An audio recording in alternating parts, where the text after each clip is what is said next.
Oh, people, it's Yulka, my neighbor. Oh, my God. Yulka, Yulka, what have you done? Why, Yulka?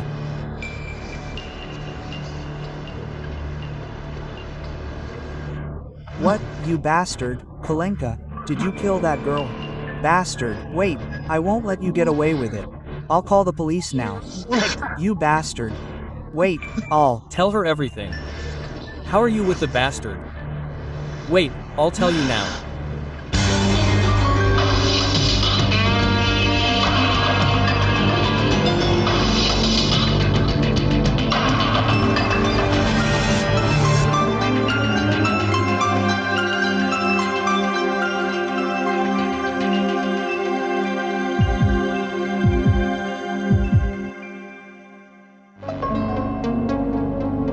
So, the defendant Kolyazin claims that he drank all night with his friend Anisimov and only crawled home in the morning. If he drank all night and his alcohol levels were probably through the roof. Of course, he spent 4 days drowning his sorrows after the funeral of his son and mother-in-law. Well, this friend Anisimov, with whom he drank, confirms the alibi. At first he did confirm it, though he was severely hungover. And when I decided to go see him to clarify the details, Anisimov was rushed to the hospital with a diagnosis of delirium tremens. Well, our doctor tried to revive him, but delirium tremens doesn't heal quickly. Well, yes. So, it turns out he supposedly has it, but in reality he doesn't. Yeah. And what version does the lawyer offer? The lawyer says Kolyazina took her own life, couldn't bear such grief. She took her own life. Well, it's clear what else they can say in this situation. But I see there's plenty of evidence here. Our guys did their best. The suicide was staged. Yeah, the guys did their best. Well, our defendant is a simple guy, not exactly the brightest in the world, so he left his mark as best he could. The court hearing is declared open.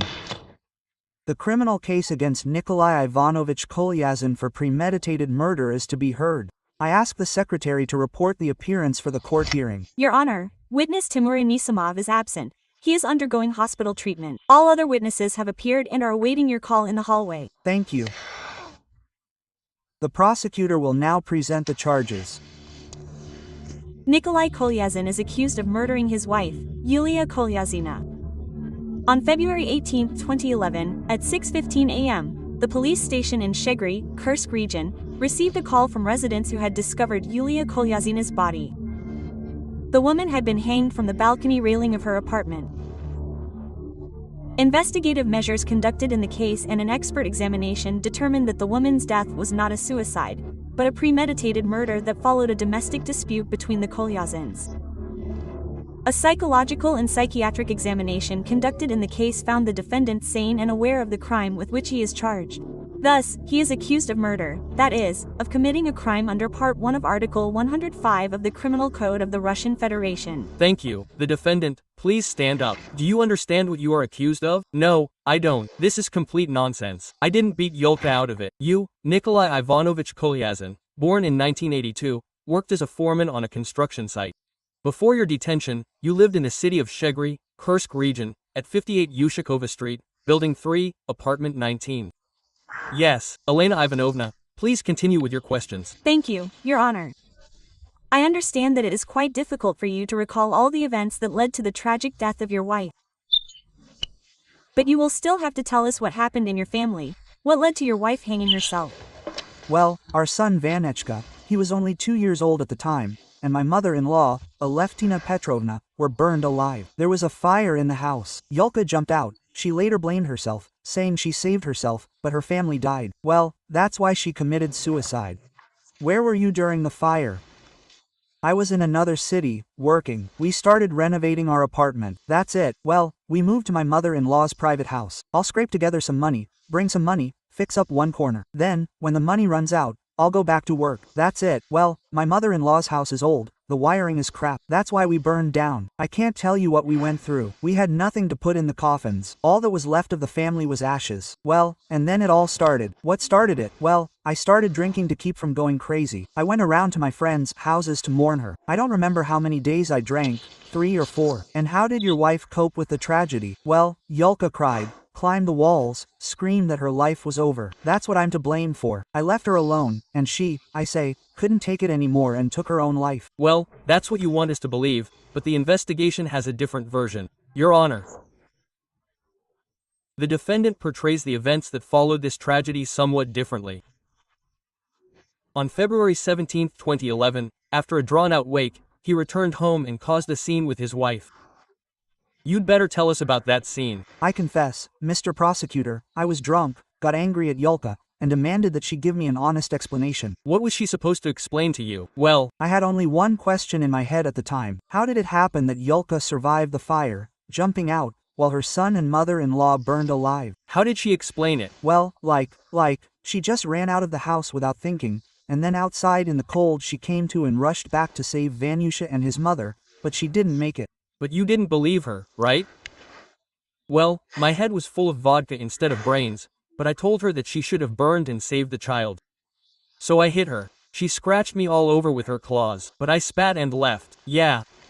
And where did we go? Suddenly I came back to Timka Anisimov's. I was drinking at his place after the funeral. What time did you arrive at Timka Anisimov's? Well, somewhere around 10, maybe even earlier. Yulia was still alive at that time. And how do you know that? Yes, people can confirm this. Your Honor, well, I agree. What people? Wait, what people? Oh, the neighbor from the apartment across the street. So, when I left my apartment, it was still before 10, I ran into him. Yeah. And according to the forensic expert's report, Yulia Kaliazina died between 10:30 and 11:30 p.m., that is, when my client was not at home. And witnesses confirm this. And where exactly did you meet the neighbor? Oh, in the forest clearing. He was smoking and started attacking me, saying that our fight with Yulia was getting on his nerves. And then Leonka's wife jumped out and called him into the house. It was like some kind of soap opera was starting. Ask our neighbors. We will definitely ask the neighbors. They are all involved in the case. Right now we are asking you questions. Can you explain this to us, for example? Can anyone else confirm this? So, Timka Anisimov. I was drinking with him until the morning. You will confirm how it all happened. that's it. So, Your Honor, I want to read only part of it, so as not to distract your attention. Timur Romanovich Anisimov, Case Sheet 3435, Volume 1, confirms that my client was in his apartment from 22:15 on February 17, 2011, until 5:30 the next day. So then, read the entire testimony in full, since you're referring to it. Let's listen to everything. No, just listen to the parts for a minute. We've come to the conclusion that we'll read out all the testimony. If the prosecutor insists, I'll read out all the testimony. It's just that it wasn't recorded entirely correctly. But you can't take words out of a song. Kolya and I were watching hockey on TV. The game started at 10 o'clock, and he came to my place just as the first goal was scored. So, about 15 minutes later, we finished watching the game. Then Kolya said that everyone was women and that he and his Yulka had a fight. We drank to male friendship and drank all night. In the morning, Kolya went home. He left at 5:30. That's when they take out the trash. Kolko left when the trash can was rumbling. Are you satisfied, Your Honor? Well, everything here is clear without comment, so I will refrain from commenting. Everything is clear with this witness's testimony. Let me read an extract from Timur Romanovich Anisimov's medical record, according to which he suffers from stage 3 chronic alcoholism, which has led to him developing alcoholic psychosis with irreversible processes in his mental activity and psyche. That's what it says in the medical record. That's the doctor's conclusion. Therefore, it's doubtful that, in such a state and drinking from the evening after the first goal was scored until 6 a.m., he can still remember anything and give accurate testimony about what time the defendant was there, what time he left, what he was gurgling about. He doesn't remember anything anymore. Timka was a normal guy back in February. It was after my arrest that he drank himself into oblivion. Well, indeed, if you look at the date, March 23rd is only the date of Anisimov's hospitalization, and the man is clearly into football. He remembers it clearly, and yet he also connects the time he mentions with the events that took place, with the trash can, with the naked man. So, there's absolutely no doubt that he was a lot at that time. I understand the women's argument. Of course, you're a little confused. We're not talking about football here, but about hockey. Firstly, we're talking about hockey. And secondly, I've often encountered the opinions and specialists regarding alcoholics. In this case, I don't see any signs of delirium tremens. yes. During Anisimov's interrogation. Tell me, when did you get home? It was morning. I walked around the streets to get myself together. Well, then I froze, so I went home. I approached the house. There, and Yulka was hanging on the balcony. Your Honor, according to the investigation, the Kalyazin couple's argument ended in a fight. Moreover, the fight took place in the evening. The defendant was involved in sports, including martial arts.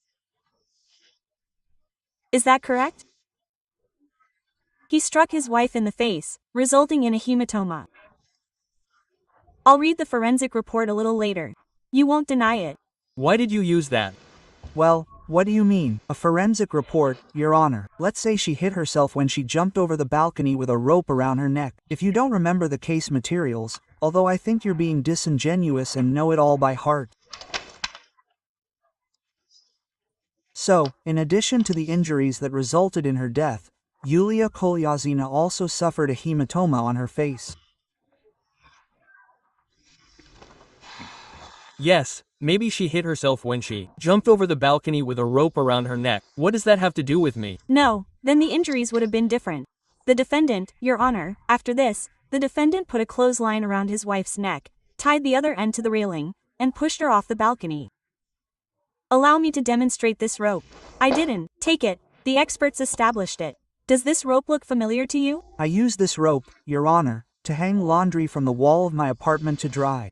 And then they used it as the murder weapon. Why are you accusing me of this? Because the forensic examination reached that conclusion. There was no such thing. Your Honor, according to the forensic examination, Yulia Kalyazina's death was caused by fractures of the 4th, 5th, and 6th cervical vertebrae with subluxation. Cerebral edema and mechanical asphyxia due to compression of the neck organs by the noose during the hanging were also found. Was there anyone else in the apartment besides you? No, there wasn't. Then how can you explain that, according to the forensic biological examination, your epithelium was found in the subungual contents of your wife's nails? On yours. Fine. And were there scratches on your face and hands? Well, maybe I grabbed her by the neck, maybe strangled her a little. No way, strangled, no way, but that's exactly what happened. Now you're close to the truth, and before hanging her, you actually strangled her, and then hung her on the balcony as laundry. You see, Yulka, when she got worked up, she could, let's say, whip a man. Maybe I was a reason to hang a man or a reason to strangle her. I don't remember. I was drunk, then we made up. Yeah. So, if you made up, why did you leave the house at night? Well, I couldn't sleep. I close my eyes, and I can just see the stench. I'm completely exhausted, and Yulka cried her eyes out and fell asleep. I left her so as not to disturb her. Why? I have to leave so as not to disturb her. She could be in another room, Your Honor. Well, the defendant is simply trying to wriggle out of it, but there are documents that refute his version of suicide. He's not a forensic scientist. He didn't know that all these points would be noted by the experts. So, the victim's bodily injuries are in the form of strangulation marks. You probably don't understand this. They couldn't have been caused by suicide. And the experts have established this unequivocally. This is indicated by the tilt and severity of the concussion. I have no more questions. Defendant, please sit down. Witness Zhikarev calls. Witness Zhikarev.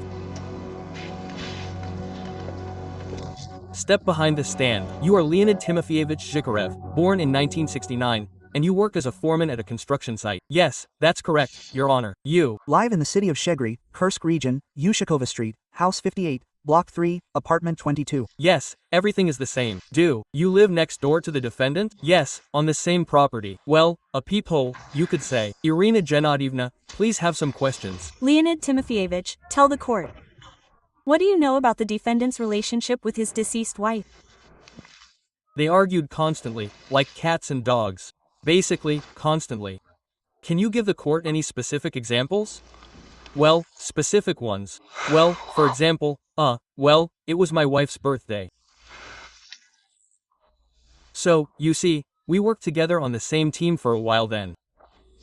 Well, Yulka, you see, went outside after her. Well, Sinka Chuchev, also from our team, was there, and he, you see, ran out after her. I see, Kolenka followed him. What actually happened, I don't know what they were arguing about, but in short, that guy got it too.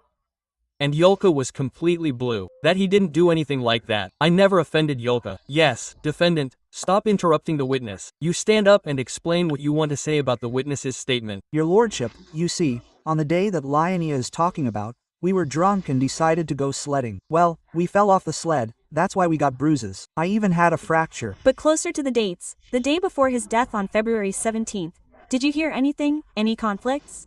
Of course. So, they yell constantly. It's just a rule with them. They come home and there's some kind of screaming and yelling. That's it. And on that day, I don't know, well, the walls were just shaking. That's it. And then Yulka started breaking into our apartment. Did you take in your neighbor? No, what didn't I say? It's none of our business. It's their family matter. I went out, wanted to talk to her, and then Kolian showed up. Okay, let's go home. The defendant claims that you met him again on that fateful evening. Yes, you met face to face. What time was that? Well, around 11 o'clock somewhere. So, Lunia, are you confusing the court? What 11? At 11, don't get distracted, tell the court what you were doing that day. Well, on that day, as usual, in the evening after the program, Vremya, we watch a series with my wife. There. The program, Vremya, ended. We watched the series, and then, well, we had tea. So I went out for a smoke. I don't smoke at home. It's just that the bathroom and asthma are a bummer, Your Honor. What's going on with you? Please stand up, stand up. You have an unfriendly relationship with your neighbor. A domestic dispute between the Kalyazins ended in a fight. In the morning, Yulia Kalyazina was found hanged from the balcony railing. Yulia's husband, Nikolai, claims he left home after the argument. The prosecution is certain that Nikolai Kalyazin killed his wife. You have developed an ill feeling with your neighbor. He's angry with me, so he's taking revenge on me. Explain. Well, Leonka was our foreman, that is, my boss. So what? So what? You see, he drove the guys hard at work, tormented them all with fines, but we complained about him to the boss, and he fired him without severance pay. So he got angry at everyone, and especially at me. I became boss in his place. Kolia, wake up, don't be a clown, don't make the court laugh. Well, after your sharashka, I found myself such a cushy job. Again, Your Anya, I'm complaining to my Yulka that you've tightened your belts even more with your new job. As if I've tightened my belts here. I earn twice as much as you do. Shut your damn mouth.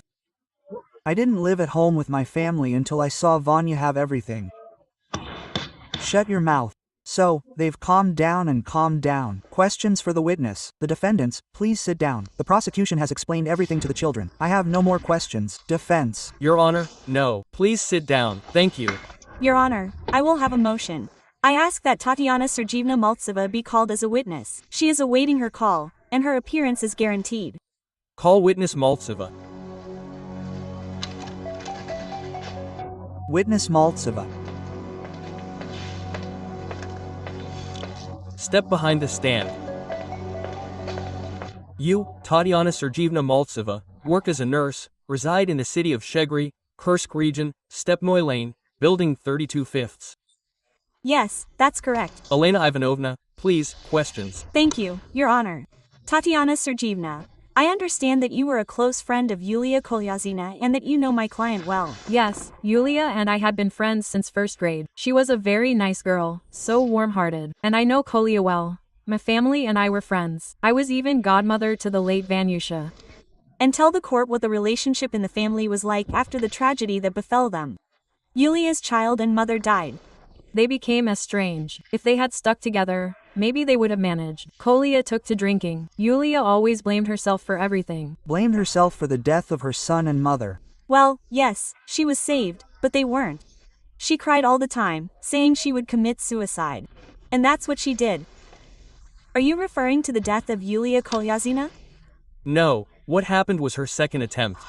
Tanya, what are you talking about? Yes, Kolya, the first attempt was a few days before. Kolya, I didn't want to worry you or talk about it. It's just that it all happened right before my eyes. The first 24 hours after the fire had passed. There you are, and you were on the road.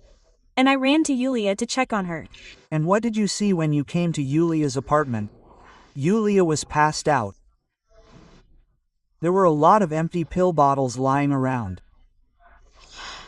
And she had swallowed sleeping pills back then. What did you do? I pumped her stomach. Tell me, Tatiana Sergeyevna, What was the relationship like in the Kalyazin family before the fire? They were a good family.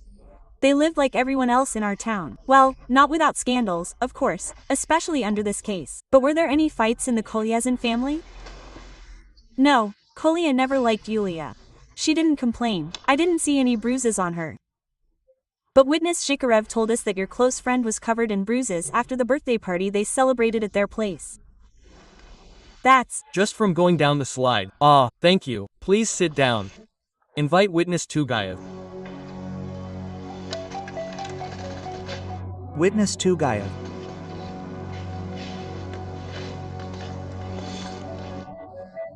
Please come to the stand and state your last name, first name, patronymic, and year of birth. Tugayev Igor Viktorovich, born in 1978. Where do you live? Shegri, Kursk region, Makarova Street, building 30.4, apartment 17. Where do you work? What is your occupation? I serve in the Shegri Fire Department as a senior firefighter. Question please. Thank you, Your Honor, for Livenu. As far as I know, your team was fighting a fire on the night of February 10th, 11th, 2011, at 56/8 Slobodskaya Street. Is that correct? Yes, that was our shift. Was the cause of the fire determined? Yes, it was an electrical fault and a safety violation when using electric heating devices. Tell the court in detail about the night of the fire and the extinguishing process. We arrived, the house was already ablaze.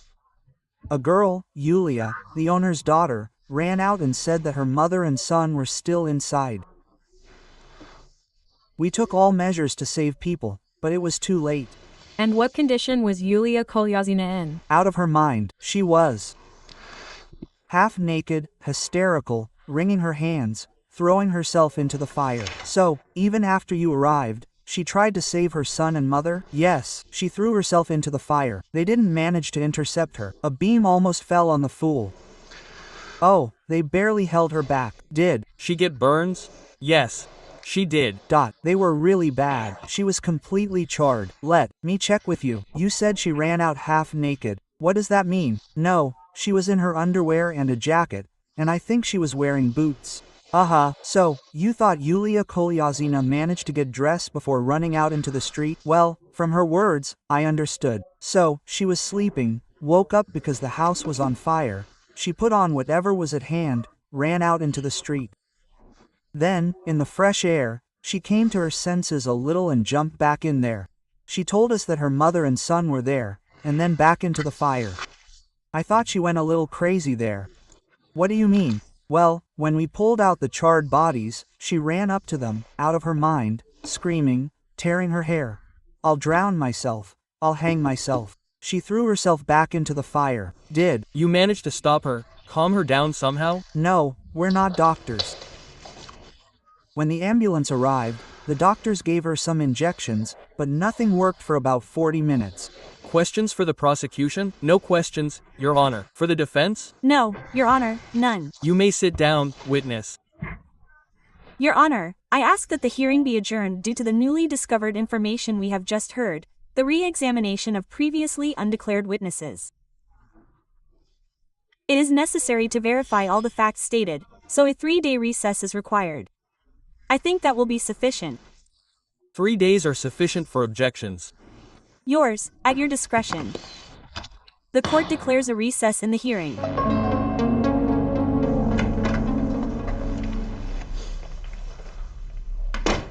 Yes, judging by your happy expression, everything is not good.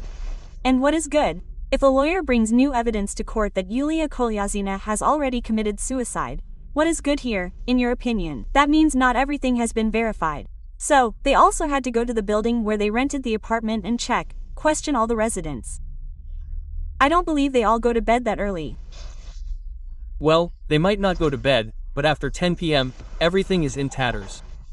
No one sees or hears anything. That's 80% and 100%. No, of course, we'll go through it with the detectives, it won't hurt us. Well, go through it. And this situation with Yulia Kalyazina also bothers me. What kind of strange rescue is this? She really saved herself, there's no child. Well, illogical behavior. Maybe she wasn't there at all. Maybe she wasn't home during the fire. Well, Who can know? Friends, if they know, we'll keep quiet. Here, about the dead, either nothing or good news. Unless some envious person gossips. An envious person will gossip. But where can we find one? A friend, perhaps? Maybe someone mom knows? We'd have to find out before asking. Don't you have some ubiquitous pensioner? Is there one? Well, There is. one. Yes. I forgot her name though, but she definitely exists. Well, what about you? Go ahead.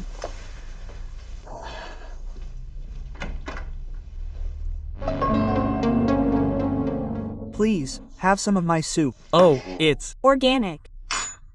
No preservatives. Thank you. I wanted to ask you something, Tamara Nikolaevna. If you're talking about Mishka's nephew, I haven't seen him for 100 years and don't know anything about him. And where did he, that drug addict, disappear to? No, I have a different question. Tell me, what do you think of Yulia Kaliazina, the daughter of your dead friend? Oh, my God. You know, you can't speak ill of the dead. And I have nothing good to say about Yulia. She didn't care about her mother or son at all. As soon as Kolka went away on a trip to earn money, she immediately dumped Vanka on his mother, and her mother is disabled, she can't walk. How did she manage on her own? Well, she managed, calling me right away. That's it. And we two pensioners did our best to fend for ourselves. What are you saying? Did Nikolai know about this behavior? No, he didn't know, because his mother opened the door and didn't let me talk. Well, it's a small town, everyone knows each other, so after the fire, someone must have been spreading the word about Yulka's affair and her boyfriend. And who is Yulka's boyfriend, as you said?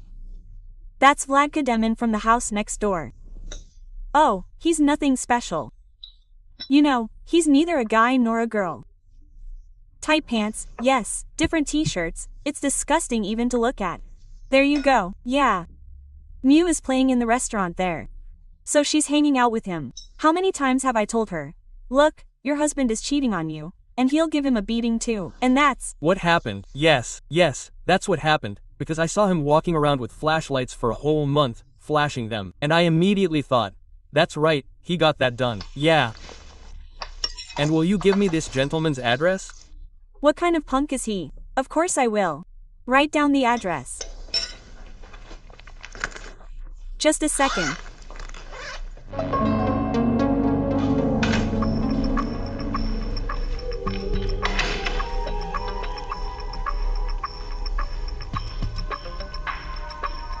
Hey, you, sir, we're still closed. Where are you going?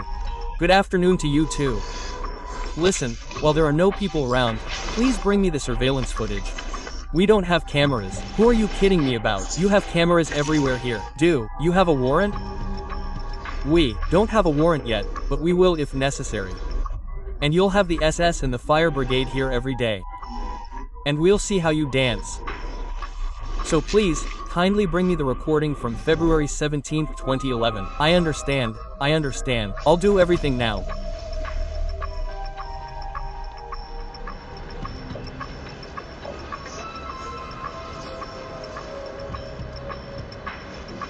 Hello, I have a couple of questions for you. Tell me, when was the last time you saw Nikolai Kaliazin? And who is this? I don't know this man. You still try to remember.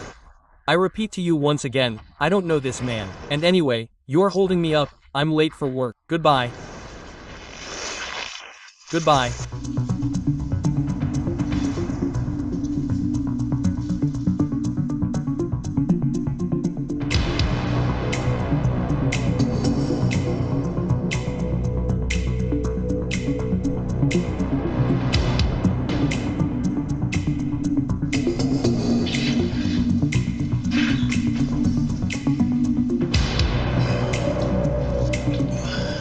Hello, Demon.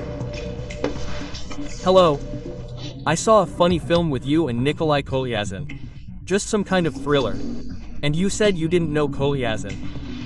It's not nice to forget old friends. No, he's not my friend, but the guy with whom we got into a fight. He was drunk when he came to the club. He picked on me. You see, he didn't like my appearance. Well, we sorted it out and went our separate ways. That's all, Mr. Policeman. I'm not a policeman, but you knew Nikolai Kaliazin well. And you knew his wife, Yulia, even better. So stop chatting, hero lover. You're being summoned to court. They're waiting for you to testify there. But I can't go to court.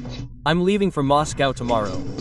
I'm telling you, I'm leaving tomorrow. I'll have to come to court and postpone my trip, otherwise the federal search will bring me in handcuffs. The court hearing is declared open. We continue our consideration of the criminal case against Kaliazin for premeditated murder. I'm listening, Irina Gennadievna. Your Honor, I ask you to call the previously unannounced witness Demon. He has appeared and is waiting for you to call him in the corridor. No objections. Why? No, yours. Okay. Call witness Demon. Witness Demon. Step behind the stand. Please state your last name, first name, patronymic, and year of birth. Demon, Vladislav Mikhailovich, born in 1986. Where do you live? I live in the city of Shegry, Kursk region, Slobodskaya Street, 75 thirds. What do you do? I work as a DJ. At what club? Questions, please. Explain to the court. Are you acquainted with the defendant? Well, I met him once. Under what circumstances did you meet? How did you meet? Well, how should I put it? Well, if our witness is shy, the prosecution has a video recording made at a nightclub where this witness worked. He provided it. Experts have concluded that the recording contains no traces of splicing or editing. The fact is that the witness Demon initially wanted to go to the police, but then changed his mind. And if we see this recording, we will understand why, in fact, he and the defendant developed such a relationship, how they met, and what exactly connected them. This is essential for establishing the defendant's motive for murder. I request a viewing. Have you handed it over to the discreet? Yes, of course. Please play it now.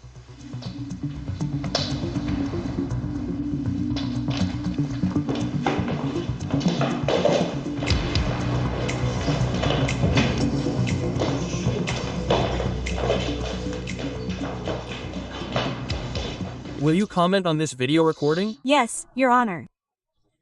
Well, the recording showed the defendant attacking witness Demon and beating him, for no apparent reason. This happened right there in the nightclub. And so I have questions for witness Demon. What caused the fight? Well, the defendant found out about my affair with Yulka. That's it, so he came to me to sort things out. Now we've come to the main point. So, you admit to having an intimate relationship with the defendant's wife, is that right? Yes, I did. Yulka and I were in the same class at school, and we started dating. Then I went to Moscow, and when I came back, things started happening again. And what I got was to tell him not to mess around with strangers. Kolya, that's it, we've already sorted it out. Everything's been sorted out, so, why start again? Why? SDE, calm down. Now, explain to me why you didn't go to the police after the fight. Because I'm not a jerk, and he's a normal guy. When Kolian was leaving, I even felt sorry for him.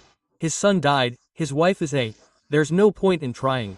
Life has really worn him out, understand. We parted ways peacefully. Peacefully. That's how we just saw it. No, well, it means we understood each other. I told him that Yulka would have stuck to me herself, if only she hadn't become so enamored with me. You see, our city is full of unmarried women. So, you apologized. So to speak, you confessed to the defendant. You admitted that yes, that was it. Yes, I apologized. I told him, man, forgive me.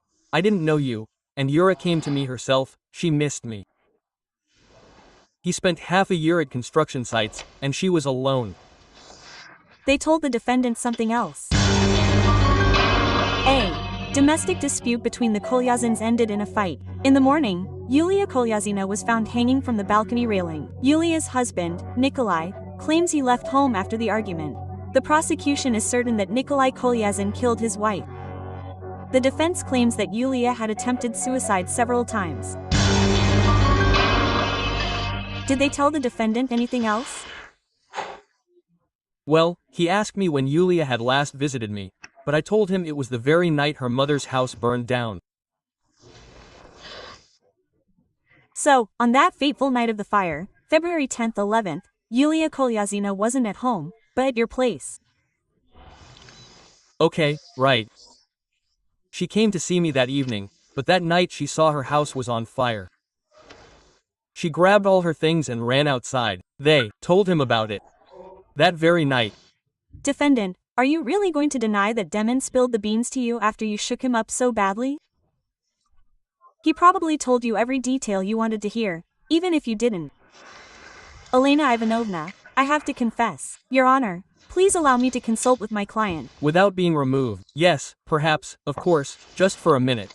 Diamond told you that Yulia was at his place the night of the fire. Well, Where did you talk? in the restroom. I dragged him there. We were alone there. Well, somehow, without consulting me, you immediately started admitting that you came and beat him. I understand why. Now all that's left is to admit that fact. But at the same time, you don't have to say that he told you about the night of the fire. So, Your Honor, I'm ready to testify. Please, a question. Answer, Grandma. Go ahead, answer. Well, that day I just punched him in the face for messing around with my Yulia, and he didn't tell me anything about that night when Vanyushka and his mother-in-law died, about Yulka being with him. He's lying. Did he just make this up or did someone tell him? I have no idea. You're a damn people's artist. You shook everything out of me back then. You beat everything out of me. I told you everything. No, that didn't happen. How could it not have happened? He wouldn't have gotten his face smashed in then. An ambulance would have taken him away, and the police would have taken me. And he didn't tell me about there being a fire that night. Tell me, defendant, after the so-called conversation with Demon, where did you go? Home. Yulka and I were hurt. Home. Well, you told us at the beginning of the hearing that the reason for the argument was different. Well, you lied. I knew that if the partying with this came to light, they'd immediately say you lied now. Then which testimony are we supposed to believe? Answer your question. Well, let him testify, but they asked a question. Listen to the answer. What kind of thing is this? When he recounts the circumstances, you haven't yet received an answer. So, who lied? He did, yes, because they could have immediately said that I hanged her, but I didn't kill her, I screamed. Well, he even went there a couple of times, he couldn't hold back. You're lying now, saying that he didn't tell you where she was the night of the fire. He said, cure him of his lies, and then confirm it. Well, let's be quiet, continue. I told her later that we were going to divorce, that I wouldn't live with such a, well, and then I went to Timka's for a drink. Your Honor, of course, I don't know why he's lying, but that night I told him for sure that Yulka was with me that night. You're a bastard, Scott, you scum. So. Because of you, it's all over.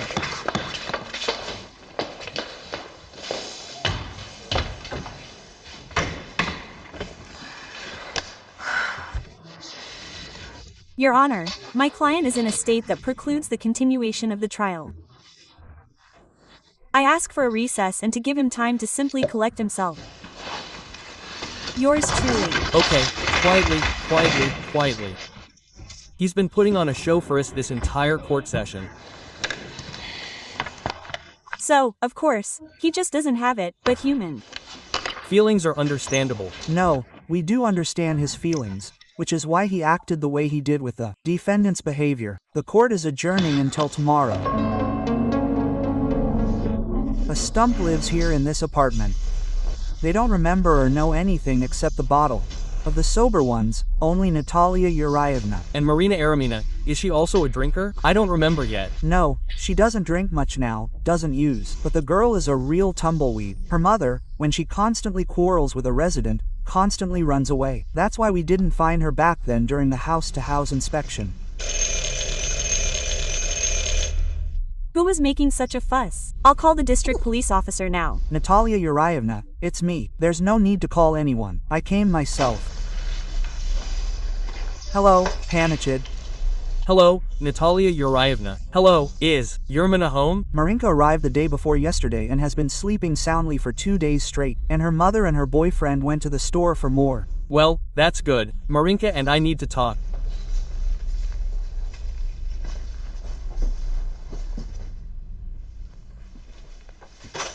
I'm not pressing you here.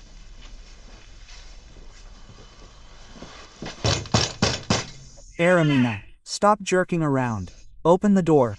Go away, let me sleep, you bastards. The local police officer is here to see you. You've had enough fun, you've had enough. I told you to either study or go to work. There's no point in hanging around where you ended up.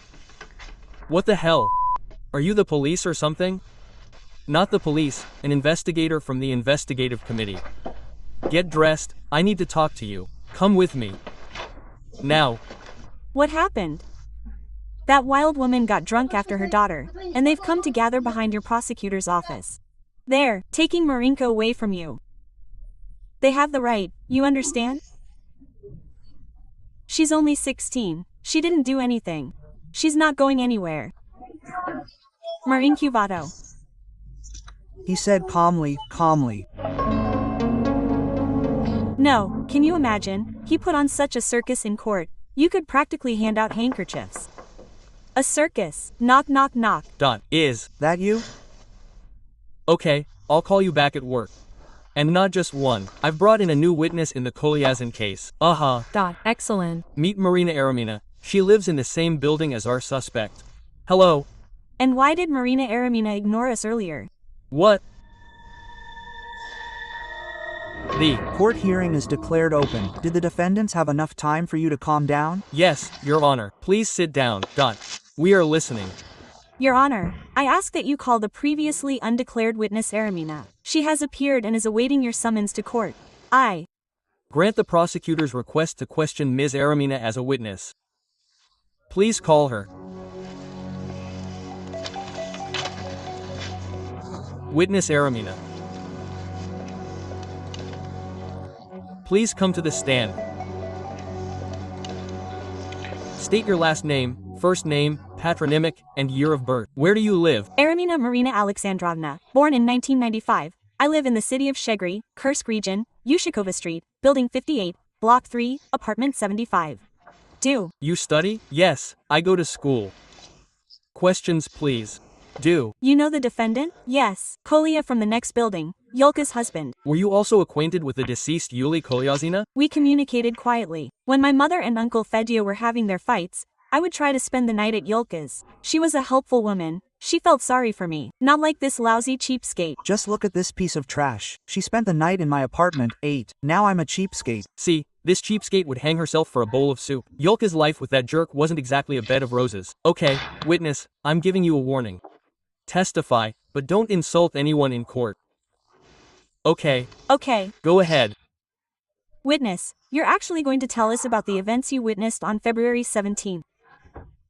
We're interested in that day. Well, that evening, my mother and her husband were really rowdy. It was looking like they were going to start pressuring me. So I started calling Yulka, asking to stay the night. And Yulia agreed to let you in. Yeah, like I said, she was a nice woman. Yeah. But she didn't complain to you about her life? That's not even close. Yulka was in tears, snotty. She said that Kolyan found out about Vlad and was now screaming and fighting. And she also said it was a good thing I was staying the night with her.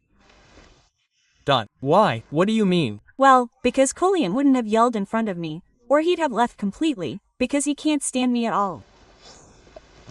Then explain why you didn't go to Yulia's that evening.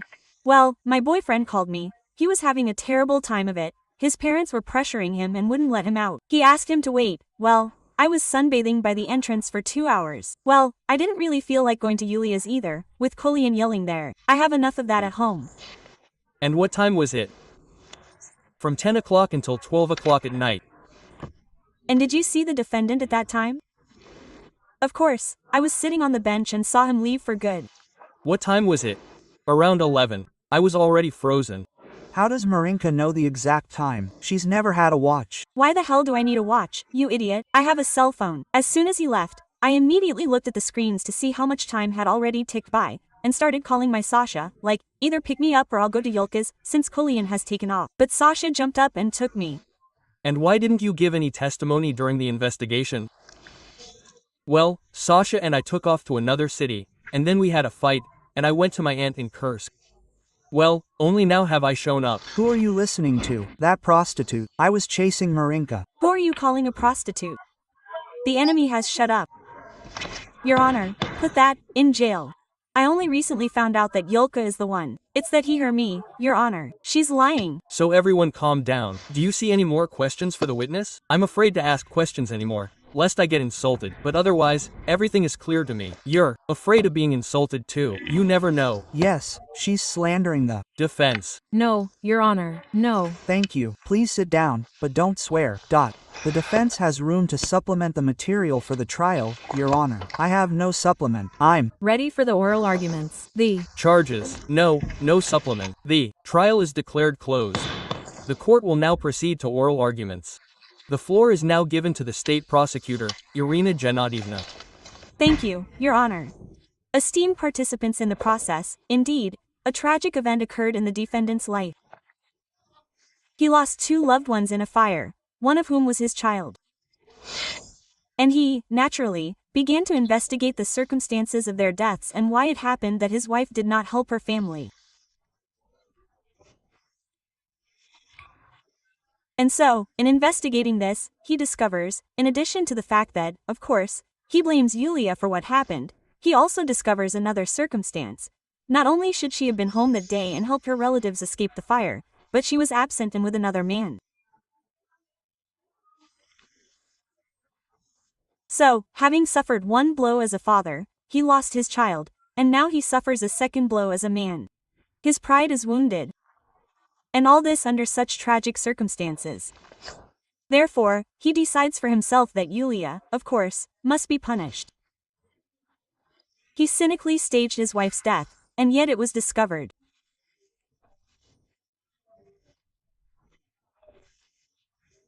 Esteemed court, taking into account all the circumstances of the case, taking into account the public danger posed by the defendant and the tragic consequences that have ensued, taking into account that the defendant gave false testimony during the trial, I ask that you find him guilty and sentence him to 12 years imprisonment in a maximum security penal colony. Thank you. I'll give the floor to Elena Ivanovna Uzdina, the defense attorney. Thank you, Your Honor. But my task is quite simple. I understand that the prosecutor isn't questioning the testimony of the witnesses presented by the defense at the hearing. I'm referring to witnesses Maltseva and Tyajiva, who confirmed that Yulia had repeatedly attempted to take her own life. But Your Honor, isn't it an additional reason when her husband learned of her behavior and was planning to divorce her, losing loved ones, and even losing the only person left close to him, especially the one who supported her financially?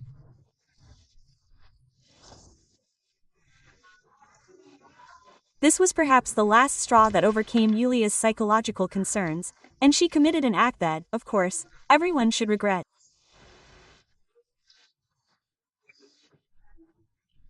Based on the version presented by the esteemed prosecutor at the hearing, the method of hanging was as follows.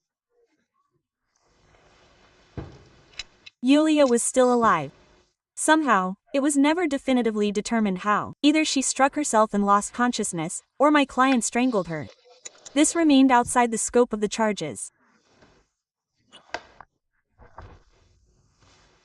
It's not so important what the investigation concluded. She rendered her unconscious and then, mind you, threw her alive, tied with a rope, over the balcony railing. But, Your Honor, isn't this also how hanging is carried out, if a person has decided to end their life? All the conclusions were tailored to incriminate my client. Your Honor, it was reliably established during the court hearing that Yulia attempted suicide. It was reliably established that my client was in a completely different place.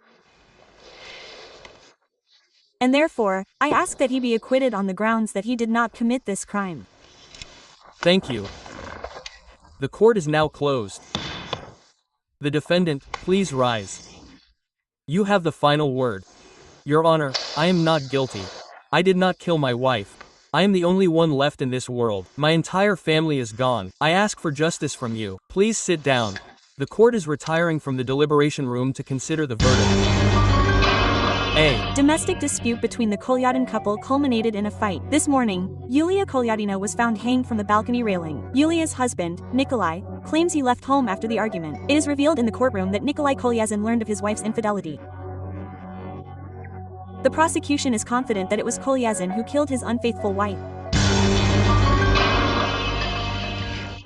Please rise. The court is in session. The verdict is being read. The Court has sentenced Nikolai Ivanovich Kалязин to acquit under Article 105, Part 1 of the Criminal Code of the Russian Federation due to the absence of a criminal offense. The pre-trial detention measure is revoked. Kалязин is released in custody in the courtroom and is granted the right to rehabilitation and compensation for moral and material damages. The verdict may be appealed to a higher court within 10 days of its pronouncement. Please be seated. Well, at least you've lost your freedom. Wait a minute. In court, we essentially examined the tragedy of the Kалязин family. Over the course of a single week, from February 10th, 11th to the 17th, almost all family members perished. The court was asked who committed this crime, and whether it even occurred. The court believes that this type of crime is a sophisticated form of murder, where they conceal their tracks by hanging a lifeless body, or an incapacitated one, there.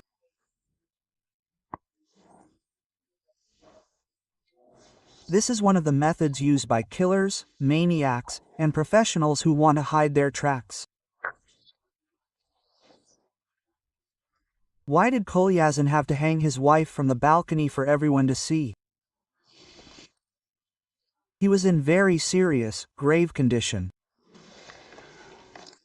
His son died, his mother-in-law died, his wife cheated on him. He could have killed his wife, but if he had used another, less sophisticated method, the court hearing is declared closed.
Кто там? Я Рыбаков!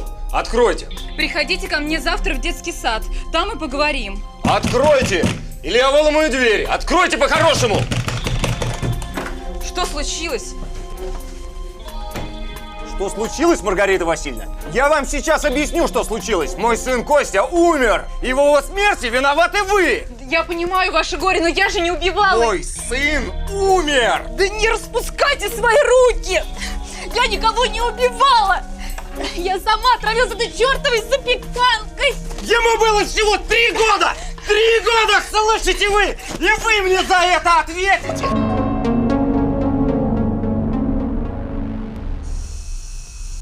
Дома ее тоже нет. Ну какой смысл стучать, если я слышу звонок? Ну хорошо, сейчас постучу.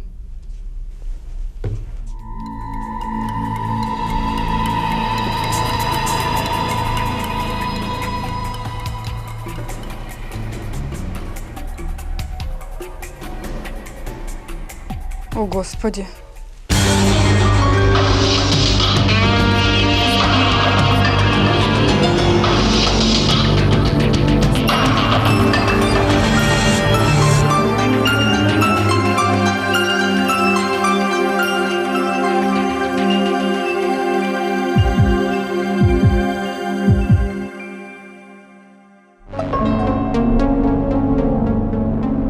Да это бред какой-то. Ну зачем мне убивать заведующую детским садом? Ну что это? Воскресила бы моего сына. Господи, у меня сын умер, а меня теперь обвиняют в убийстве Якимовой. Дмитрий Дмитриевич, а вы были в тот вечер у Якимовой? Ну, в тот день, когда ее задушили? Да, был. Но я был в отчаянии. Слышите вы, в отчаянии. Мне жена только-только сообщила, что Костик умер. 3 года.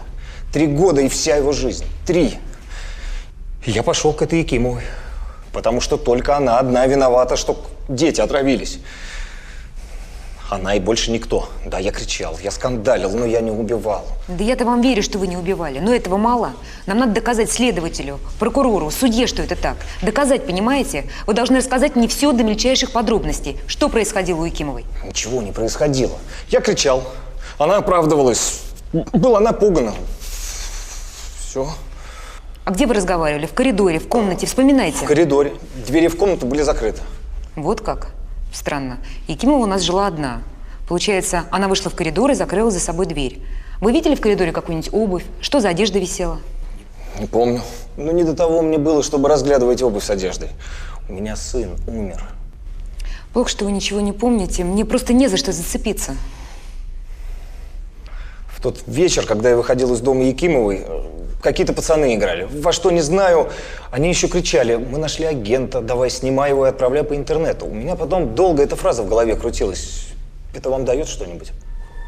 Может быть, может быть. 9 февраля 2011 года в детском саду номер 56 города Кирова произошло массовое отравление детей. Диагноз сальмонеллез. Вечером 17 февраля 2011 года один из отравившихся детей, Костя Рыбаков, умер. Узнав об этом, подсудимый направился к заведующей детским садом номер 56 Якимовой Маргарите Васильевне, ворвался к ней в квартиру и задушил ее полотенцем. Подсудимый свою вину не признал. Проведенной по делу судебной психолого-психиатрической экспертизой подсудимый признан вменяемым и отдающим себе отчет в инкриминируемом ему преступлении. Таким образом, Дмитрий Дмитриевич Рыбаков обвиняется в убийстве лица в связи с осуществлением данным лицом служебной деятельности, то есть преступлении, предусмотренном пунктом Б части 2 статьи 105 Уголовного кодекса Российской Федерации. Присаживайтесь. Подсудимый, встаньте, пожалуйста. Вам понятно, в чем вас обвиняют? Да, понятно, Ваша честь.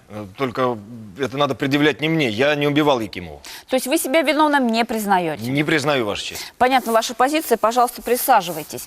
Защита желает ответить обвинению? Пока нет, Ваша честь. Я выскажу свое отношение к предъявленному обвинению в ходе судебного заседания. Ваш подзащитный будет давать показания по делу? Да, мой подзащитный готов ответить на вопрос суда, но после допроса потерпевшей стороны. Хорошо, присаживайтесь. Приступаем к допросу потерпевшей. Будьте любезны, пройдите за кафедру.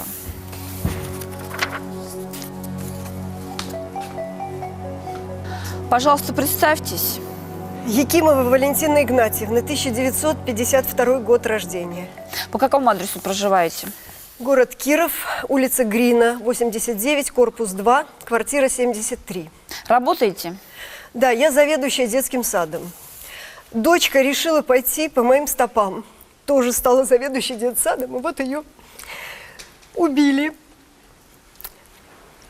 Она ведь детками занималась, деток любила, все до последнего вздоха жизнь посвятила. Удачно на этом жизнь посвятила. Вы не забыли еще, что мой сын умер? Да разве моя дочка в этом виновата? Ну а кто? Кто еще в этом виноват? Так, подсудимый, вы хотели давать показания после допроса потерпевшей. Наберитесь, пожалуйста, терпения, заслушайте ее. Продолжаем. Валентина Игнатьевна, вы сказали, что ваша дочь пошла по вашим стопам. То есть она стала заведующей детским садом, так? Да, она с самого детства мечтала работать в детском саду. Она и работала сперва у меня в саду воспитателем, потом методистом. Потом, когда стали детсады детям отдавать, то ее заведующей назначили. А поясните, что это вы имеете в виду, отдавать сады, детские сады? Ну детям? как, вы понимаете, в 90-х годах, ведь когда все это началось, ведь сперва все детские сады и всякие другие дошкольные учреждения стали сдавать в аренду банки, там, банкам и всяким другим недетским организациям. Но получается, у детей-то отняли. А потом администрация города решила, что уже нужно о будущем подумать. Вот. О будущем, то есть вы имеете в виду о детях, да? Ну да, о детях. И стали помещение обратно отдавать. И родители были довольны, потому что уже не нужно было годами стоять в очереди на детсад. А поясните, пожалуйста, вашу дочь назначили заведующей вновь открытого детского сада? Да, это я порекомендовала Маргариту на эту должность. И вот в городском отделе дошкольного образования с радостью согласились, ведь Риточку там знали. И она активно принялась за дело, несмотря на то, что проблемы были. Какие были проблемы? Поясните, пожалуйста. В новых садах вообще ничего не было. Ни игрушек, ни мебели, ни оборудования. Нужно было еще штат из кого-то комплектовать. Но моя дочь делала все, чтобы в детском саду было все хорошо, чтобы работа была нормальная, чтобы деткам там было уютно, хорошо. Хорошо, вольготно. да дети постоянно травились в этом детском саду. Как ребенок вернется из детского сада, так у него кишечное расстройство. И что? Это что, моя дочь в этом виновата? А кто в этом виноват? Нет, вы посмотрите, он убил, еще он чернит ее память. Так, подсудимые, потерпевшие, пожалуйста, держите себя в руках, не нужно пререкаться. Прошу, дальше спрашиваем. Моя дочка знала о проблемах, которые были с кухонным оборудованием. Но ведь ей дали старое оборудование. И жарочный шкаф, например, не мог разогреться до нужной температуры. Риточка знала, что дети страдают от того, что еда приготовлена недолжным образом. Ну что она могла сделать? Действительно, Валентина Игнатьевна, поясните, какие конкретные действия ваша дочь предпринимала, чтобы кухонное оборудование нормально функционировало? А какие тут можно действия предпринять? Нужно деньги найти на то, чтобы купить новое оборудование. И моя дочь искала, просто не успела. Отравление это злосчастное произошло, детки отравились, и моя дочь тоже. А каким образом ваша дочь-то смогла отравиться? Она что, питалась вместе с детьми? Нет, она пробу снимала. Нужно, положено пробу снимать. Слушайте, перед тем, как давать деткам. Насколько мне известно, пробу обычно снимает медработник в детском саду. Это не так? Совершенно верно, совершенно верно. Просто в этот день, 9 февраля, медработник была больна. И моя Риточка решила сама пробу снять. Скажите, Валентина Игнатьевна, а ваша дочь тоже была госпитализирована после отравления? Да, вместе с детками уложили. Но она, конечно, в своем взрослом отделении лежала, дети в детском. У них сальмонеллез у всех оказался. Ну, потом довольно быстро всех выписали. Дело открыли уголовное по халатности. И моя дочь готова была ответить перед законом. Но вины на ней не было. Вы понимаете, не было. Хорошо, понимаю. А скажите, что происходило потом? Потом ребенок умер, сын подсудимого. Дальше вы знаете. Так, еще будут вопросы к потерпевшей? Нет, Ваша честь, не будет. Нет вопросов. Потерпевшая, присаживайтесь, пожалуйста. Спасибо. Подсудимый, вставайте. Готовы давать показания? Да. Прошу вопросы. Дмитрий Дмитриевич, расскажите, пожалуйста, суду, когда ваш сын начал посещать детский садик номер 56? С сентября 2010 года. Жена моя очень рада была, что Костя будет в детский сад ходить. Ведь она хотела на работу поскорее выйти. Потому что моей зарплаты не хватало на житье. Да, если бы мы знали, что это все закончится моргом в Кировской больнице, мы бы на одной картошке с водой сидели, да и за счастье бы это было. Вот, посмотрите, Ваша честь, каким Костик был. Кто мне теперь за его смерть ответит? Подсудимый, поясните, что вы делали днем 17 февраля 2011 года, когда ваш сын еще был жив? Днем Костику стало хуже. Мне жена позвонила и сообщила об этом. Ну и что же вы сделали? Я пошел в детский сад Якимовой. Для чего вы пошли к Маргарите Якимовой? Поясните, пожалуйста. Я узнал, что Якимова вышла после больницы на работу. То есть детей отравила, а ее за это никто не уволил. И я пошел, чтобы она сама признала свою вину и уволилась, чтобы другие дети не пострадали. Ну и чем же закончилась ваша встреча с Маргаритой Якимовой днем 17 февраля 2011 года? Ничем не закончилось. Ничем. Меня вывели из кабинета. Ну, как я понимаю, вы не успокоились после дневного визита к Якимовой в садик и вечером, уже узнав о смерти сына, направились к ней домой. Для чего? Да я хотел ей в глаза посмотреть.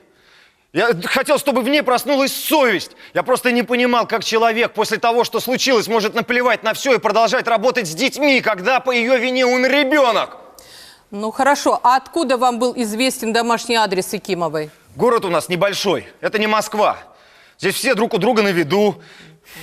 Ну и кто где живет, это тоже не тайна. Угу. Понятно. Итак, из ваших слов следует, что вы отправились к Якимовой, чтобы взывать к ее совести. А скажите, вы это делали исключительно в словесном виде? Да я с ней поговорил только. Поговорили. Высказал ей все, что думаю, о ней, и вышел. И никого не убивал. Угу.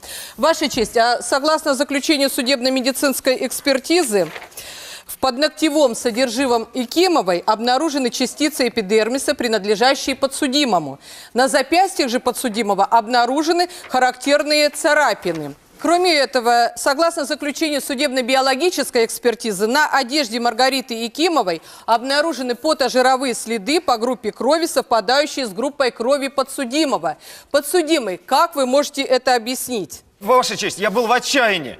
Якимова говорила, что понимает мое горе. Я видел, не понимает. И схватил ее за плечи. Она отбивалась, отталкивала. Вот, ну, наверное, оттуда все эти следы и остались. Угу. А потом вот в этом самом отчаянии вы и задушили Маргариту Якимову, так? Ваша честь, я протестую. Вина моего подзащитного еще не доказана. Почему вопросы задаются в такой утвердительной форме? Не доказано, да. Но согласно тому же заключению судебно-биологической экспертизы, на полотенце, которым была задушена Маргарита Якимова, обнаружены потожировые следы подсудимого. То есть следы по группе крови, совпадающие с его группой крови. Вот в этом месте. Подсудимый, объясните, как ваши следы оказались на орудии убийства? Да это полотенце у нее с головой упало. Она им меня хлестала, отбивалась. Да я его просто перехватил. Вот, наверное, отсюда все эти следы и остались. Очень удобное объяснение, очень. Да причем здесь удобное объяснение? Ваша честь, согласно той же судебно-биологической экспертизе, на полотенце обнаружены также следы шампуня, кондиционеры для волос и потожировые следы самой Якимовой. Кроме того, локализация потожировых следов моего подзащитного находится только на одной части полотенца. Но согласитесь, невозможно держать полотенце только за одну часть и душить им человека. Ваша честь, полотенце было мокрым, потом высохло. Естественно, на нем могло не остаться следов, пригодных для идентификации. А те, что были, они были обнаружены. Как-то интересно, очень выборочно высохло полотенце. Ну, так это как она голову вытирала. Так, ничего понятно. тут такого интересного нет, я Давайте считаю. с полотенцем покончим.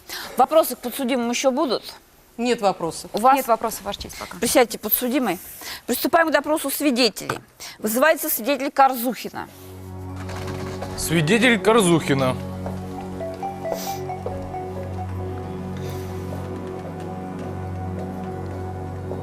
Здравствуйте, свидетель. Корзухина Людмила Ефимовна. Работаете продавцом, проживаете в городе Кирове, улица Луначарского, дом 89, квартира 33. Да, это я. Правильно я понимаю, что вы соседка погибшей Маргариты Якимовой? Да, я живу в 33-й квартире, а Якимова, напротив, в 34-й квартире жила. Понятно. Прошу вопрос прокурора. Людмила Ефимовна, скажите, пожалуйста, что происходило 17 февраля 2011 года около 22 часов? Я сидела дома, смотрела телевизор. Вдруг слышу в подъезде, кто-то ломится, шумит. Я подошла к двери, посмотрела в глазок, а там мужик к соседке к моей ломится. Ну, дверь она ему открыла. Он влетел к ней в дверь-то, в квартиру, чуть с ног ее не сшиб. Так. Ну и быстренько дверь за собой закрыли. А вы слышали, о чем они говорили? Нет, о чем говорили, не слышала, но они очень сильно ругались. То мужской голос, то женский, то мужской, то женский. И что происходило дальше? А дальше, ну, несколько минут там они поговорили, он выбежал из квартиры, очень сильно хлопнул дверь, как-то не по-хорошему он выбежал из квартиры и ушел. Свидетель Корзухина, скажите, а кто-нибудь еще приходил в тот вечер к вашей соседке? В этот вечер к ней больше никого не было. А почему вы так уверены? Вы целые вечеры провели в подъезде или на лестничной клетке? Да нет, я дома была, но у нас такая слышимость хорошая в подъезде. И я всегда слышу, кто к ней приходит. Свидетель, а поясните, пожалуйста, вы видели моего подзащитного только через глазок, я правильно вас поняла? Да, я увидела только через глазок и сзади. Свидетельница, ну как я уже поняла, хорошо, что вы всегда в курсе того, что происходит в вашем подъезде. Скажите, кто-нибудь, кроме моего подзащитного, к вашей соседке когда-нибудь приходил? Ну, друзья, родственники, знакомые? Ну, конечно, приходили, но не часто. Она же такая тихоня была. Тихо ушла вовремя, тихо вечером пришла вовремя. По ней можно было часы сверять. Но один мужчина к ней все-таки захаживал. А какой мужчина? Может быть, вы и это знаете? Какой мужчина, не скажу, не знаю, но она с ним пару раз в подъезде целовалась. Не по-дружески так. Расскажите нам поподробнее, что это был за мужчина? Ну, я его только сзади видела. Он к ней приходил, он был в фиолетовой куртке с капюшоном. Так, еще вопросы будут? Нет, Ваша честь. У вас защита? Нет, Ваша честь. Спасибо, свидетель. Пожалуйста, присядьте в зале. Вызывается свидетель Харитонова.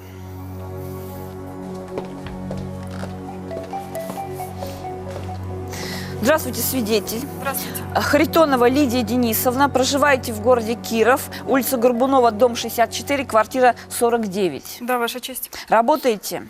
Работаю бухгалтером в детском саду. Речь идет о детском саде номер 56. Да, я работала с погибшей Маргаритой. Понятно. Прошу вопрос.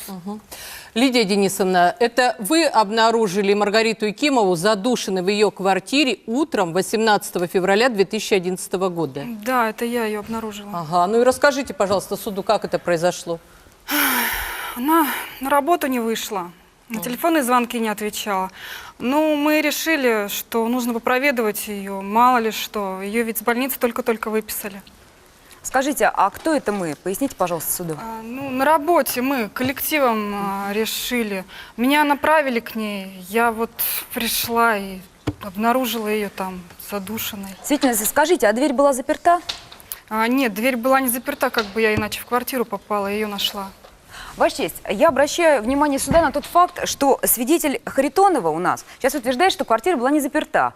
А наша свидетельница Корзухина, которая давала показания чуть ранее, сказала нам, что мой подзащитный, когда вышла от Якимовой, он хлопнул дверью. То есть дверь была закрыта. Замок в квартире погибшей Якимовой английский. Следов взлома на этом замке обнаружено не было.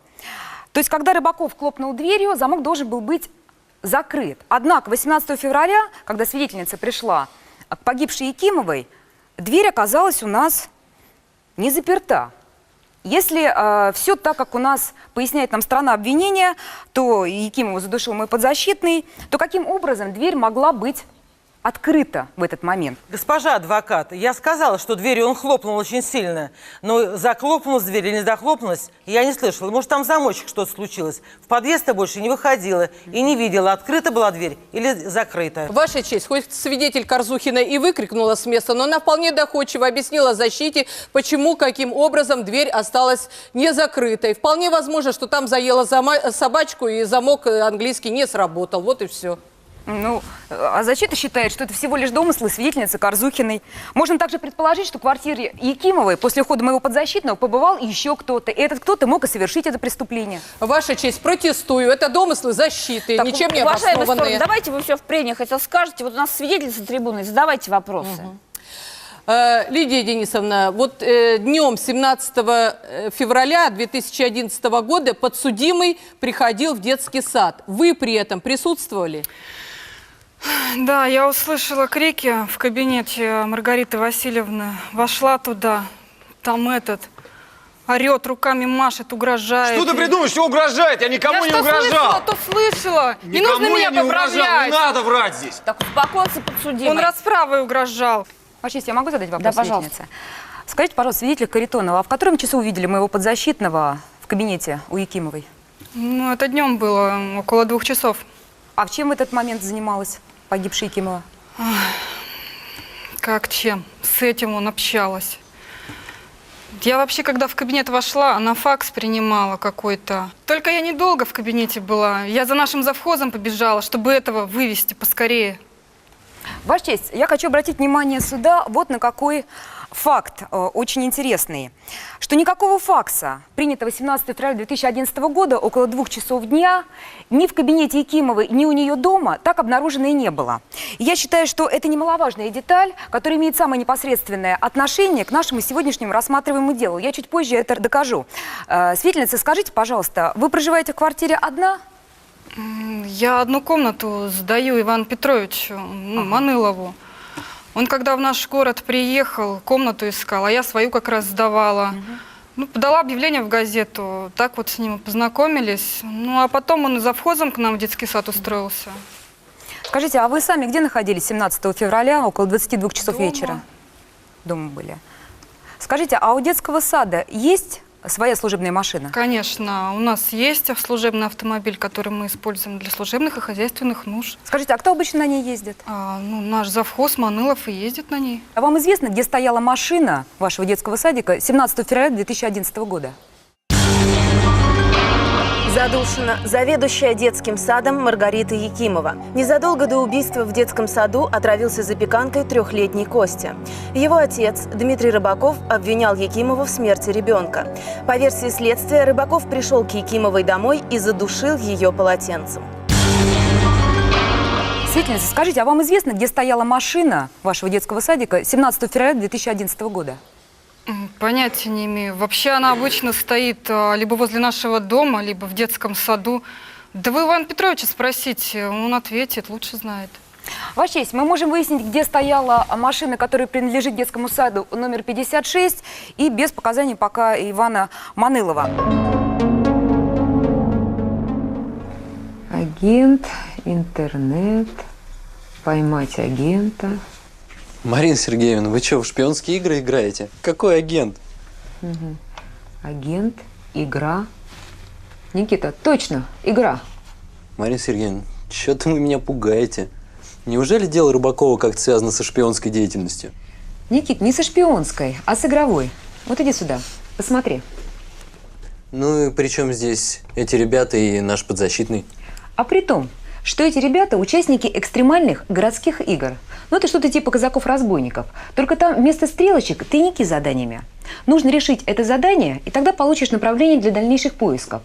А иногда это не задание, а агент. Нужно найти человека. И кто быстрее всех выполнит все эти задания, тот и выиграл. Угу. Ну, а при чем здесь дело Рыбакова? Ну, вот это ты мне и поможешь выяснить.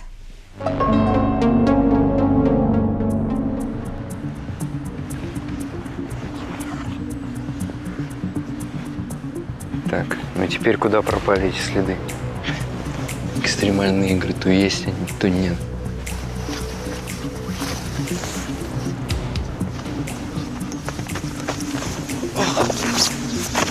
Ты зачем за мной следишь, а? Кто тебя послал, боец? Я не боец, а помощник адвоката. А теперь я задам тебе пару вопросов. Не по вашей игре. Готов? Тебя как зовут, кстати? Степан. 17 февраля вы играли рядом с домом 89 по улице Луначарского. Ну да, было дело. Вы тогда поймали агента. Было это около 10 часов вечера. Вы засняли этот момент на видео? Да, снимали. Нам нужно было доказать, что мы поймали агента. Так вот, Степан, мне нужно это видео.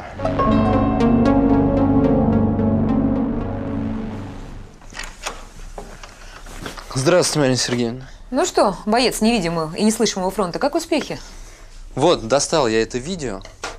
Я эту запись еле урвал. У меня вот плечо до сих пор болит. Ну ты как-то уж поосторожней, когда урываешь. Давай посмотрим. Давай, быстрее сюда! Быстрее! Давай меня, доставай! Мы взяли агента. Вот она морда. Давай, снимай на камеру. Да ладно, ну все, мы поймали, Да еще. на свет рожу поверни. Давай, смотри в камеру. Ну да, смотри, молодцы, все, молодцы, снимай, поймали, сейчас в интернет да. выкинем.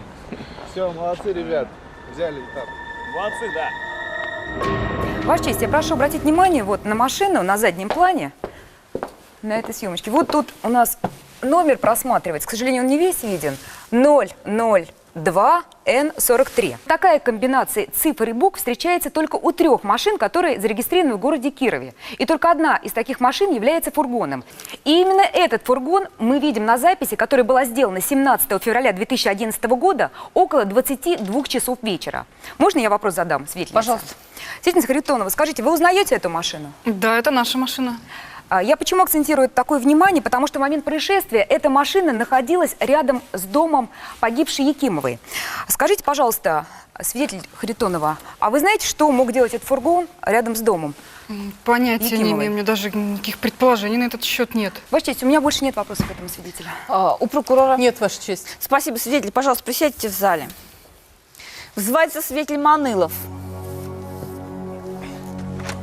Свидетель Манылов.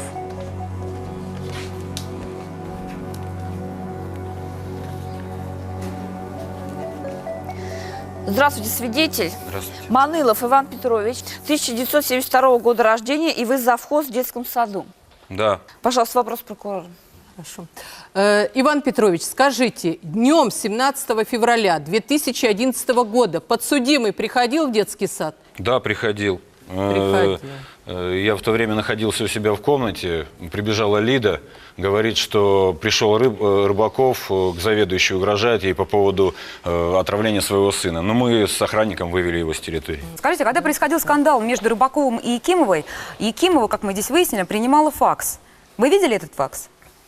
Да мне не до факса было. Мы угоманивали этого Рыбакова. Скажите, а что вы делали после того, как вывели моего подзащитного с территории детского сада? Поехал по делам. Понятно. Скажите, пожалуйста, а какие у вас были отношения с погибшей Якимовой? Какие отношения? Деловые отношения были. Начальник, подчиненный, вот все отношения. А продукты питания в детский садик привозили вы обычно? Я привозил. Официальные продукты привозил. А какое это имеет отношение к делу? Ваша честь, в процессе подготовки к сегодняшнему делу стороне защиты удалось узнать подробности поставки продуктов в детский садик номер 56. Я помощник адвоката. Мы защищаем Дмитрия Рыбакова в суде. А, это тот, который Якимову задушил? Не буду я с вами общаться, и я тороплюсь. Раиса Николаевна, почему вы уволились из детского сада? А вы что, сами не понимаете? Кто готовил запеканку? Я готовила. Значит, я крайняя? А не виноваты не вы. Ничего я вам не скажу. Раиса Николаевна, поймите, пожалуйста, что мы хотим не только Рыбакова защитить, но и хотим Якимову реабилитировать. А я знаю, вы к ней очень хорошо относились. Да, надо делать все хорошее, чтобы садик нормально работал. А вот продукты были не те.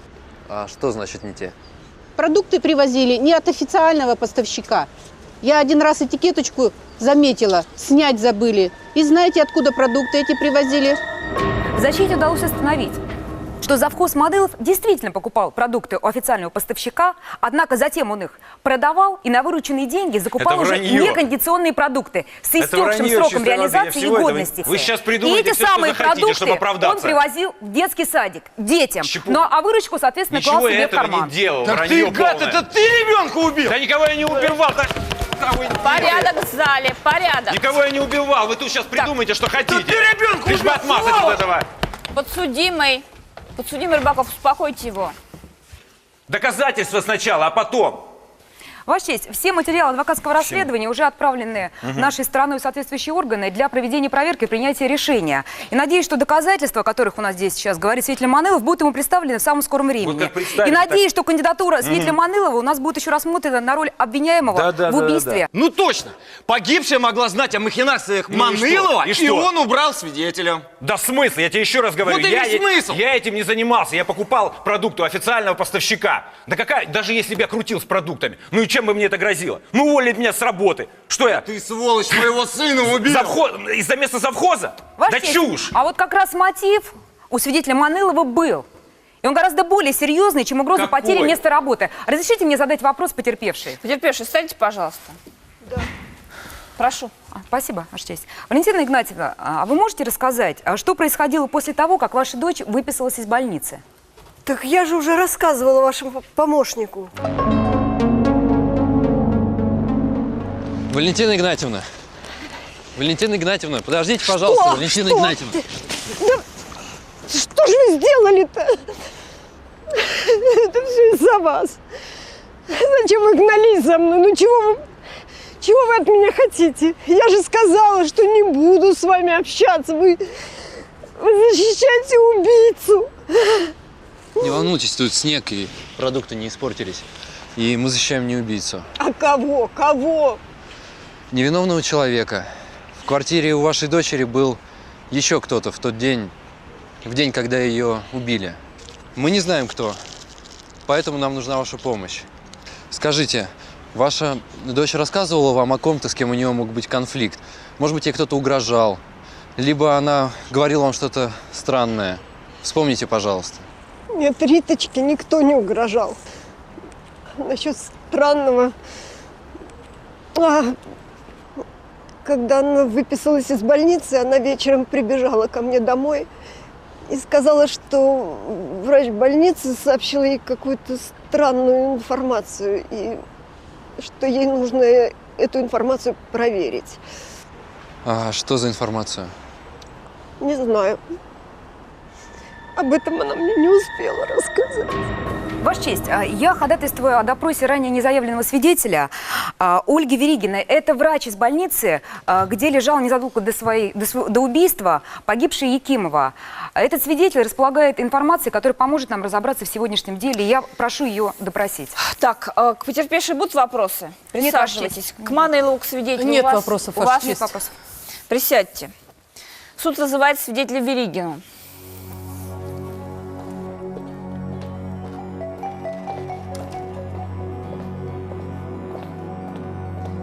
Здравствуйте, свидетель, пожалуйста, представьтесь. Веригина Ольга Петровна, Где проживаете? 1981 года рождения. Город Киров, улица Ломоносова, дом 91, квартира 4. Работаете? Да, я работаю врачом в больнице. Прошу вопрос к свидетелю. Спасибо. Ольга Петровна, расскажите, пожалуйста, суду о вашей встрече со свидетелем Маныловым. Я работала в больнице, когда поступили дети после отравления. С ними же поступила Маргарита Якимова. Перед самой выпиской к ней пришли сослуживцы, а я в это время зашла по своим делам и узнала Манылова. А скажите, а он вас узнал? А с какой радости я должен узнать? Я ее не знаю. Нет, не узнала. Я была в марлевой повязке. Поэтому... Расскажите, пожалуйста, суду, а где вы познакомились со свидетелем Маныловым? Задушена заведующая детским садом Маргарита Якимова. Незадолго до убийства в детском саду отравился запеканкой 3-летний Костя. Его отец Дмитрий Рыбаков обвинял Якимову в смерти ребенка. По версии следствия, Рыбаков пришел к Якимовой домой и задушил ее полотенцем. Подсудимый утверждает, что не убивал молодую женщину. А где вы познакомились со свидетелем Маныловым? Я с ним не знакомилась, я его знала. В 2009 году в городе Балахна я работала врачом скорой помощи. Нам поступил вызов в детский дом. Мы туда приехали, оказалось, что у одного из воспитанников достаточно серьезные травмы. Вам удалось установить причину этой травмы? Мальчик был запуган, но он рассказал мне, что его избил воспитатель Манылов. Да никогда никого не избивал, тем более детей. Ольга Петровна, насколько я понимаю, вы видели свидетеля Манылова именно во время вашего приезда в детдом Балахны. Это так? Совершенно верно. И об этом я рассказала Якимовой после ухода ее сослуживцев. Ваша честь, я не понимаю, для чего мы сейчас выясняем все вот эти обстоятельства. По-моему, прошлое Манылова не имеет никакого отношения к нашему делу. Здравствуйте, Марина Сергеевна. Здравствуй, Никит. Ну вот, не зря я караулил потерпевшую. Контакт установил, кое-что узнал. Ну что именно? Похвастайся. Валентина Игнатьевна сказала, что погибшая звонила от нее по межгороду в день своей выписки из больницы. Ну, надеюсь, счета за переговоры удалось раздобыть? Не сообразил. Придется, наверное, обратно возвращаться. Ладно прикидываться. Давай сюда счет. А то стукну тебя и станешь туалетом в крапинку. Ну вот, ничего от вас не скроешь, а. Ну, не старайся. Ну-ка, иди-ка сюда, посмотри. Это у нас код какого города? Здравствуйте, Иван Петрович. Здрасте, я вас не знаю. Ну, сейчас познакомимся заново. Здравствуйте, свидетель. Пожалуйста, представьтесь. Ельцова Светлана Андреевна, 1958 года рождения. Где проживаете? Город Балахна, 3-я Волжская улица, дом 24, квартира 18. Работаете? Директором детского дома. Прошу вопросы защиты. Спасибо. Светлана Андреевна, вы были знакомы с Маргаритой Якимовой? Лично нет, 2 раза разговаривали по телефону. А расскажите, пожалуйста, поподробнее вот сюда об этом.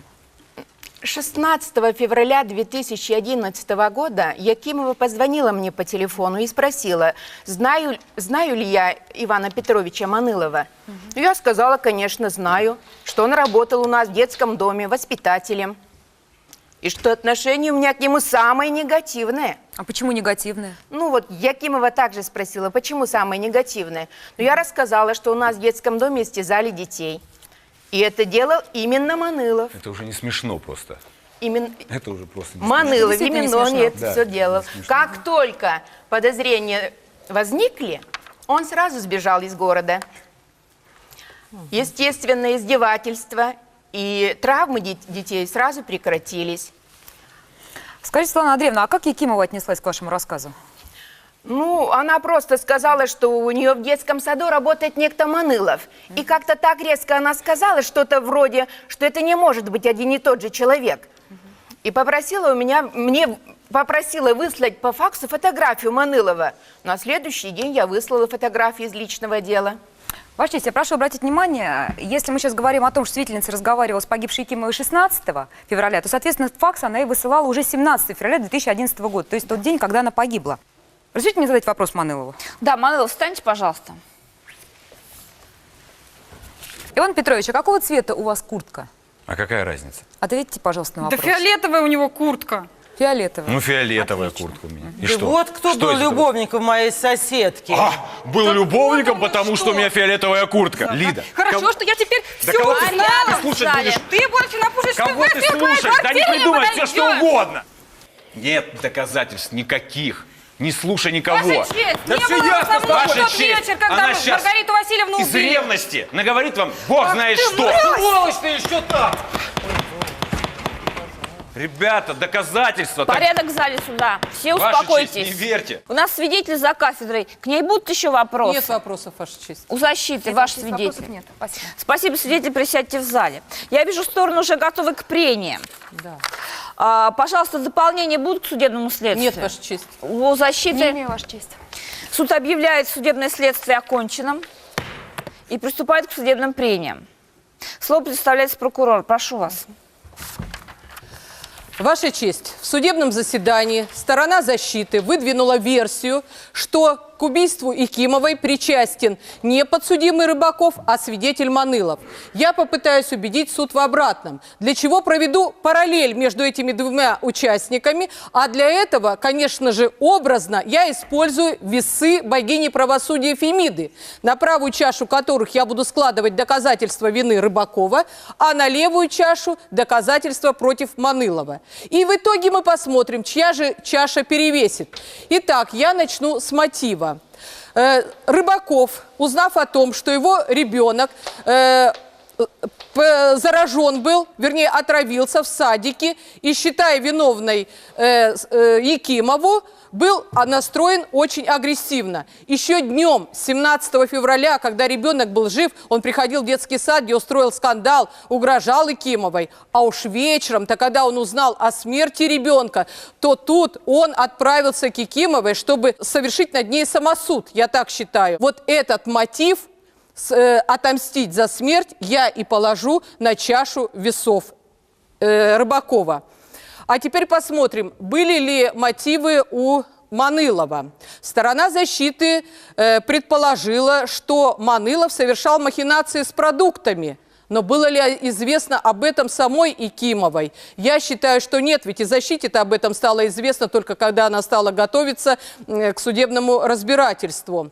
Но даже если предположить, что Якимова знала о махинациях, то в лучшем случае, вернее, в худшем случае, она бы уволила Манылова с работы, а, согласитесь, из-за этого не убивают. Поэтому я считаю, что домыслы и слова и предположения защиты, они ничем не обоснованы, а в соответствии со статьей 74 Уголовно-процессуального кодекса они не могут являться источником доказательств. Исходя из изложенного, я считаю, что вина подсудимого Рыбакова в инкриминируемом ему преступлении доказана полностью, и прошу назначить ему по пункту Б части 2 статьи 105 Уголовного кодекса Российской Федерации 9 лет лишения свободы с отбыванием наказания в колонии строгого режима и с ограничением свободы на 1 год. У меня все. Слово для защиты подсудимым предоставляется адвокату. Прошу вас. Спасибо, Ваша честь. Уважаемый суд, уважаемые участники процесса. Что касаемо тех мотивов, которые могли быть у моего подзащитного, и тех мотивов, которые могли быть у свидетеля Манылова. Действительно, у моего подзащитного был мотив, но мотив не на убийство.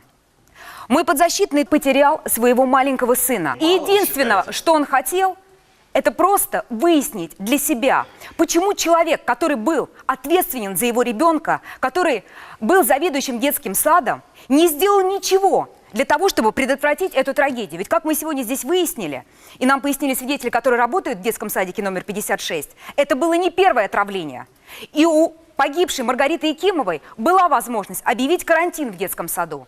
В конце концов, провести проверку, закрыть детский садик для того, чтобы устранить все вопросы с продуктами питания. Она этого не сделала. И вполне обосновано то, что мой подзащитный приходил к ней просто посмотреть ей в глаза. Посмотреть ей в глаза как женщине. А вот у нас здесь есть человек, у которого действительно были эти веские причины. Это у нас свидетель Манылов. Что ему грозило? Он прекрасно понимал, что гибель маленького ребенка вызовет расследование. И мы здесь знаем о том, что расследование по факту отравления массового в детском садике и гибели ребенка, оно уже началось. Он прекрасно понимал, что будут проверять, откуда берутся продукты, кто официальный поставщик. Он знал, что продуктами занимался только он. Он прекрасно понимал, что гибель маленького ребенка не пройдет просто так бесследно. Все это он сделал для того, чтобы просто замести свои следы. Ваша честь, я прошу вас объективно оценить те доказательства вины моего подзащитного, которые представила сторона обвинения, и те доказательства невиновности моего подзащитного, которые представили мы, и вынести объективный и справедливый приговор. Спасибо, у меня все. Присаживайтесь. Судебное прение окончено. Подсудимый, встаньте. Вам предоставляется последнее слово. Уважаемый суд, я прошу вас вынести справедливое решение. Я Якимову не убивал. Это все, что я хочу сказать. Присаживайтесь. Суд удаляется для вынесения приговора. Разглашается приговор. Федеральный суд приговорил Рыбакова Дмитрия Дмитриевича, обвиняемого в совершении преступления, предусмотренного пунктом Б, части 2 статьи 105 Уголовного кодекса Российской Федерации, в убийстве лица в связи с осуществлением данным лицом служебной деятельности оправдать ввиду его непричастности к совершению преступления, признать за Рыбаковым право на реабилитацию, меру пресечения в отношении Рыбакова отменить, освободить его из-под стражи в зале суда. Уголовное дело направить прокурору для организации предварительного расследования. Приговор может быть обжалован в вышестоящую инстанцию в течение 10 суток с момента его провозглашения. Прошу садиться. Уважаемые участники процесса, вполне обоснованно основным подозреваемым по делу об убийстве Якимовой был именно Рыбаков. Однако есть определенные обстоятельства, которые позволили мне усомниться в виновности Рыбакова. И это не только его отрицание своей вины. Так установлено, что, уходя из квартиры Якимовой, Рыбаков захлопнул дверь. Однако, когда было обнаружено тело погибшей женщины, дверь была открыта. Значит, кто-то был, кто выходил или входил в квартиру уже после ухода Рыбакова. Это одно обстоятельство. Второе обстоятельство. Установлено, что днем Рыбаков устроил Якимовой грандиозный скандал в детском саду.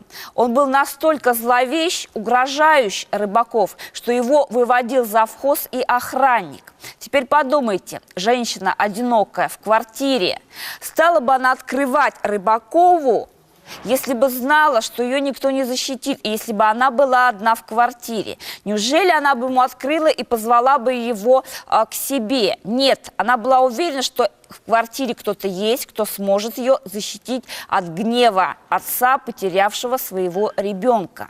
Я думаю, что она была порядочной женщиной, она действительно хотела поговорить с Рыбаковым. И надеялась, что ничего страшного не произойдет. А вот кто мог быть в ее квартире? Я разделяю точку зрения защиты и полагаю, что это вполне мог быть Манылов, чей фургон был припаркован рядом с домом погибшей женщины. Установлено, что Якимова знала о прошлом Манылова, располагала компрометирующей информацией, и между Маныловым и погибшей вполне мог состояться конфликт, который вот таким печальным образом мог и закончиться. На этом судебное заседание я объявляю оконченным. Кто же будет приговорен? Кто же будет в конце концов наказан за это убийство? Я не поняла. Извините, пожалуйста, Ваша честь.